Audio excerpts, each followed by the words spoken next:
Hello दोस्तों, मैं नेहल सुतरिया एक बार फिर से आपका स्वागत करता हूँ हमारे नए वीडियो में। दोस्तों, लास्ट वीडियो में हमने बात की थी कि कैसे आप अपना एक्सपोर्ट इंपोर्ट बिजनेस सेटअप कर सकते हो, और लास्ट में हमने बात की थी कि अगला वीडियो जो भी होगा हम बात करेंगे how to find buyers. Buyers जो है ग्लोबल लेवल पे हम कैसे फाइंड करेंगे, उस टॉपिक पे आज हम बात करेंगे। दोस्तों, आज हम बात करेंगे हाउ टू फाइंड बायर्स। आप अपने प्रोडक्ट के लिए जो बायर्स ढूंढ रहे हो ग्लोबल लेवल पे, वो कैसे ढूंढा जा सकता है और उन तक आप कैसे पहुंच सकते हो। तो दोस्तों, सबसे पहली जो चीज़ है, जब आप अपना खुद का एक्सपोर्ट इंपोर्ट बिजनेस स्टार्ट कर रहे हो, अपने पूरा इंटरनेशनल मार्केटिंग स्ट्रेटेजी बनाया हुआ है, उसके बाद आपके टच में बायर भी आते हैं या फिर नहीं आते, तो किस तरीके से और कौन कौन से मीडियम्स है जिससे आप बायर तक पहुंच सकते हो, अपने प्रोडक्ट को उन तक पहुंचा सकते हो। तो दोस्तों, यही चीज़ आज हम इस वीडियो में डिस्कस करेंगे।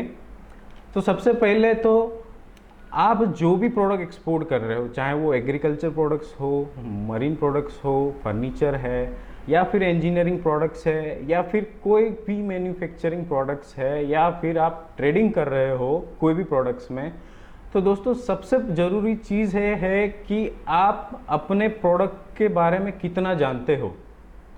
जब तक आपके पास अपने प्रोडक्ट का नॉलेज नहीं होगा, उसकी क्वालिटी प्रॉपर नहीं होगी, आप जितना भी खर्चा करोगे एक्सपोर्ट इंपोर्ट मार्केटिंग में, इंटरनेशनल मार्केटिंग में, आप अपने प्रोडक्ट को ग्लोबल लेवल पे रिप्रेजेंट नहीं कर पाओगे।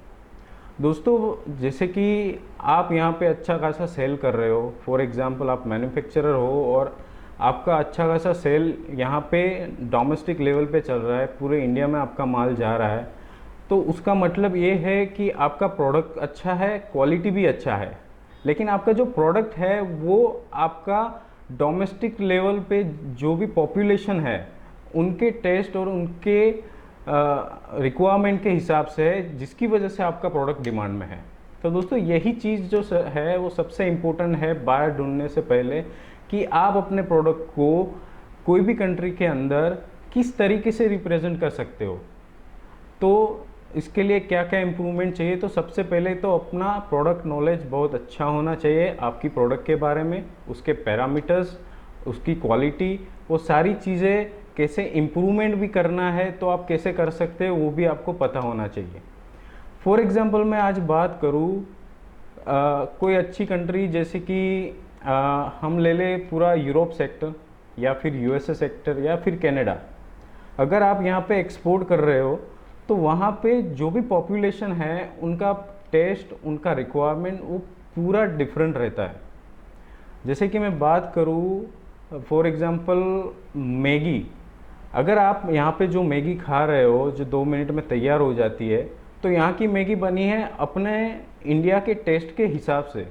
अगर आप अगर दूसरी कंट्री में जाते हो तो वहाँ पे भी मैगी मिलेगी आपको, लेकिन वहाँ का टेस्ट बिल्कुल अलग रहेगा। तो सबसे ज़रूरी चीज़ ये है कि आपको बाहर का जो बिहेवियर है आपको वो स्टडी करना है, वहाँ पे पॉपुलेशन जो है वो पॉपुलेशन को क्या रिक्वायरमेंट है, उनका टेस्ट कैसा है पर्टिकुलर प्रोडक्ट के अंदर, वो जानना बहुत ज़रूरी है।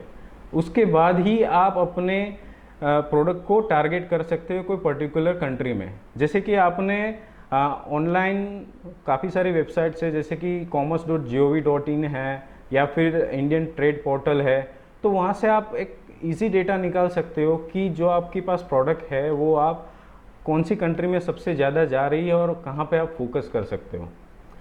मैं आपको फॉर एग्जांपल बताता हूँ, जैसे कि चाइना, आज चाइना बहुत अच्छा एक्सपोर्ट कर रहा है, बहुत अच्छा मैन्युफैक्चरिंग कर रहा है, और काफ़ी सारी प्रोडक्ट्स जो है वो ऑल ओवर वर्ल्ड में चाइना से जा रही है।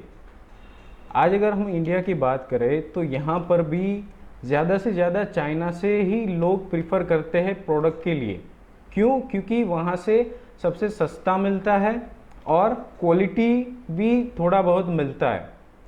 तो जैसे कि चाइना से जो माल आ रहा है, आप सेम प्रोडक्ट ले लो, चाइना से जो इंडिया आ रहा है और चाइना से जो कोई अदर कंट्री में जा रहा है, दोनों में बहुत डिफरेंस रहेगा। क्यों? क्योंकि उन्होंने पूरा एनालिसिस किया हुआ है अपने प्रोडक्ट के बारे में कि कौन सी कंट्री में किस तरीके की क्वालिटी और किस तरीके की डिमांड है, उसके हिसाब से उन्होंने अपने प्रोडक्ट को डिज़ाइन किया है।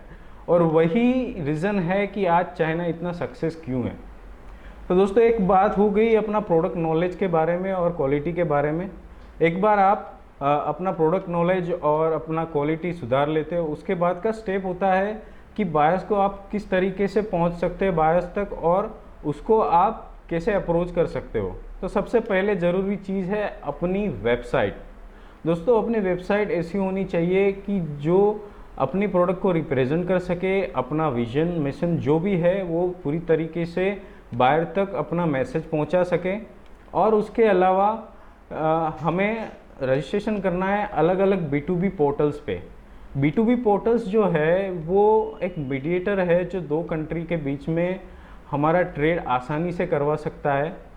ठीक है, जिस तरीके से फॉर एग्जांपल यहाँ पे इंडिया में लोकल में चलता है जैसे कि इंडिया मार्ट, तो इंडिया मार्ट से आप बहुत सारे बायर के साथ कनेक्टेड हो सकते हो, आपको ऑर्डर्स मिलते हैं। उसी हिसाब से आप अलग अलग B2B पोर्टल्स पे जा सकते हो। उसके अलावा हर एक कंट्री में हर एक प्रोडक्ट के लिए अलग अलग ट्रेड फेयर्स होते हैं। ट्रेड फेयर्स में आप पार्टिसिपेशन कर सकते हो या फिर आप उनको विजिट कर सकते हो। वहाँ पे आपको वॉक इन बायर्स मिलेंगे, जो आप ऑनलाइन ढूंढ रहे हैं उससे कहीं ज़्यादा बायर्स की इंक्वायरी आपको वहीं से मिलेगी। उसके अलावा आप एग्जीबिशंस है वहाँ पे भी पार्टिसिपेट्स कर सकते हो, उनके डेटा भी आपको मिल जाते हैं ऑनलाइन, तो वहाँ से भी आपको वो हेल्पफुल रहेगा। उसके अलावा आप अपना जो भी इंटरनेशनल मार्केटिंग है, जो बायर फाइंडिंग है, इसके लिए आप वहाँ की लोकल डिक्शनरीज है या फिर वहाँ की एम्बेसी से भी आप हेल्प ले सकते हो। गवर्नमेंट ऑफ इंडिया ने उनकी जितनी भी एम्बेसीज है ऑल ओवर वर्ल्ड में, वहाँ से आप अपने बिजनेस के लिए या फिर अपने प्रोडक्ट के लिए आप उनसे हेल्प ले सकते हो। वो आपको हेल्प करेंगे कि कौन कौन सी प्रोडक्ट की उस कंट्री में रिक्वायरमेंट है और आपके प्रोडक्ट के हिसाब से कौन कौन इंपोर्टर है जो ऑलरेडी इंपोर्ट कर रहा है दूसरी कंट्री से भी और इंडिया से भी। इसके अलावा दोस्तों, नॉर्मल एक चीज़ होती है, नॉर्मली डेटा भी मिलता है जो अलग अलग पोर्ट से मिलता है आपको। तो अलग अलग पोर्ट से जो डेटा आता है वो सिर्फ जो डेटा है वो एक मिनिमम डेटा होता है जो इंडिया से कोई और जगह पे एक्सपोर्ट किया हुआ है। अभी दोस्तों, एक सिंपल सी चीज़ है कि यहाँ से जो एक्सपोर्ट हुआ है, जो प्रोडक्ट एक्सपोर्ट हुआ है, आप उनका डेटा लोगे, वहाँ से आप बायर फाइंड करोगे, उनसे कांटेक्ट करोगे।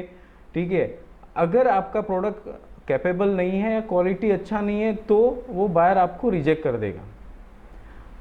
आज आप डोमेस्टिकली बिजनेस कर रहे हो, नेशनल लेवल पे बिजनेस कर रहे हो, तो आपका स्कोप बहुत कम है, आपके बायर्स बहुत कम है।